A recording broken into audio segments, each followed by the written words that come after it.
One day, an attractive young woman, Georgina, a repairer of Persian carpets, set out on a bicycle ride in the Hungarian countryside. She hit a rock that bent the front wheel. At a small cycle shop in a nearby village, she met a handsome mechanic named Imre.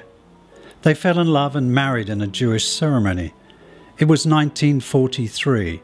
While the fires of war burnt throughout Europe, Hungary remained at peace.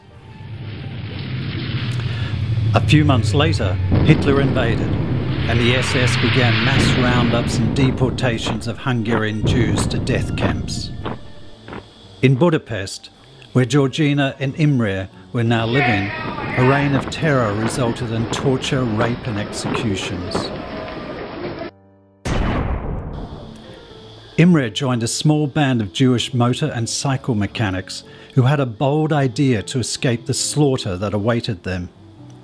They would attach themselves to the advancing German army as a motorcycle repair unit.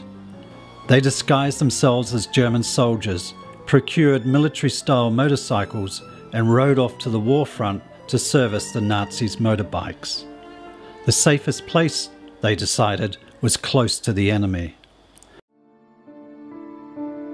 Soon after Imre left with the repair unit, Georgina realised she was pregnant. She obtained false papers and dyed her hair blonde, passing as an Aryan.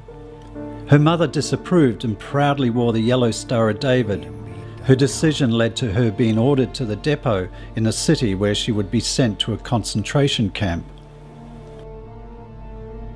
Georgina's brother Andor, disguised in a German uniform, went to the depot and walked inside.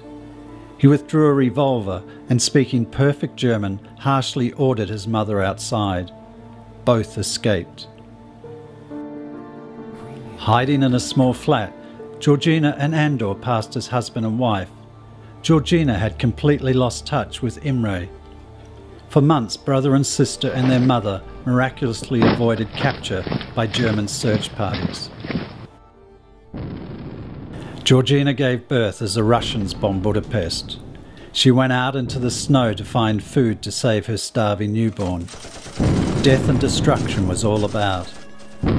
Having given up hope of seeing Imre alive again, the survival of his child meant everything to her.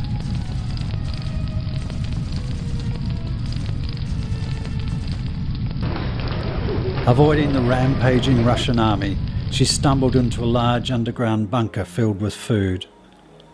A miraculous moment later, Imre stepped out from behind the containers. He told her of the repair unit and how, despite a few close encounters with the enemy, their audacious deception held firm. When the German army had retreated, the unit disbanded and scattered. But even now, Imre had to remain on the run to avoid the Russians. Loading Georgina up with food, they kissed goodbye.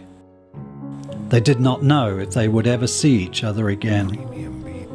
Imre disappeared amongst the debris of the shattered city, and Georgina made her way back to her hiding place to feed their child.